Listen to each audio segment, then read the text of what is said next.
Sanjeev Ji, you've mentioned to me before that every cell in our body, it has its own mind. And what I wanted to ask you was, from a yogic perspective, what exactly did you mean by this? What does this mean? That's a great question. First of all, my best wishes to everybody. You know, we had a little break in between, but we are back now on our regular videos every day. So, you're coming back to your question. It is not only every cell has its own mind, but even above that, every cell has its individual consciousness. We all know that, scientifically, I'm talking about biology, right? Every cell has a nucleus. It has DNA, where all the coding and everything, what are you going to look like? What your, physical traits are? Or are you carrying any diseases, from your parents or grandparents or ancestors, and all the coding is there. And every cell reacts in a different manner to the stresses and any stimulus that comes from outside. And that's why we see that every cell has its individual mind, response to a stimulus, and its own consciousness. And it is so important, so significant that we must align ourselves on a daily basis so they are all aligned. What happens in many people's life is why people fall sick is because there's a bunch of cells who kind of rebel. Mm-hmm. And it's because we are not training them to kind of, to connect to my consciousness. And they are kind of going in their own directions based upon the stimulus that is coming from outside.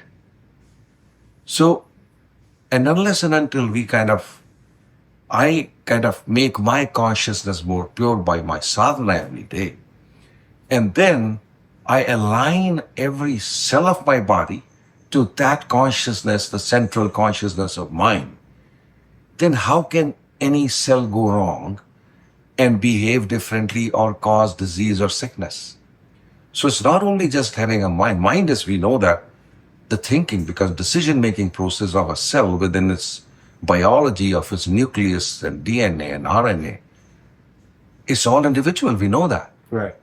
So, but we also know that they have their own consciousness. Mm.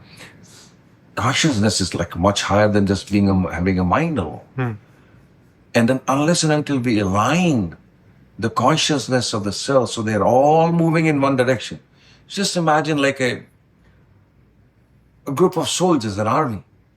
Imagine like they're going towards a battle and all of a sudden 10 soldiers go here, 10 go here, and the commander says, oh, where are you going? It says, go, some of them, there's some of them, rest of you come behind me, and then it looks like there is nothing left behind him. So it's not going to do anything. Yeah. Similarly, this is what's happening with us. That as we kind of grow older and older, and that's why if you see when young children, they're mostly healthy. And as we grow older, we are kind of creating these diseases because our alignment of our cells is moving more and more in their own direction. So once we learn how to do that, and one of the things that you can do initially is that in just, I think, 2 or 3 podcasts, episodes before, want to go check. We're given a meditation on aligning our 5 bodies. Yeah. And even if you do that, Yeah. that will also help give a direction to the cellular level. And in the coming times, in the coming episodes, we will bring in more meditations. And mostly they will be in the workshops more so. Right.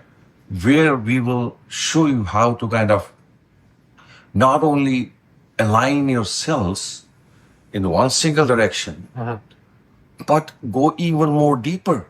We all know that there is a lot of empty space.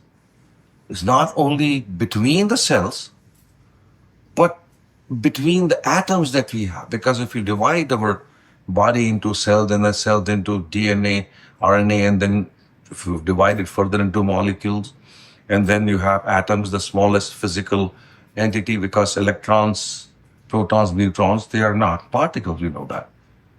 And if you see, there is most of us, more than 90% of our existence, is that empty space between our atoms, and that's what we call the quantum space.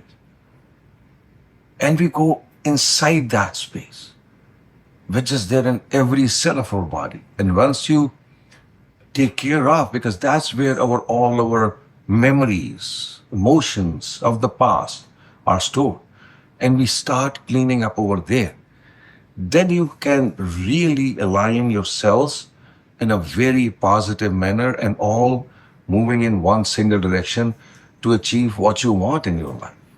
So this is like, in our modern science is slowly with time confirming what we knew in Brhamanda Yoga thousands of years ago.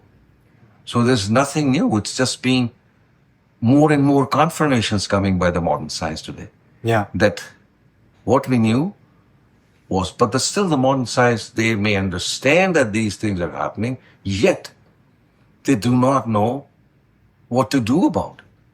We not only know, say if I told you a piece of information that, Ali, I don't mean it, that tomorrow you'll have a very bad day. Is it going to help you? No. No. Unless and until I also tell you how to make your tomorrow a good one. Similarly, just by knowing that we have, like our cells have our individual mind and consciousness, and there is quantum space has a huge impact, it means nothing unless and until I can go and change it to my benefit.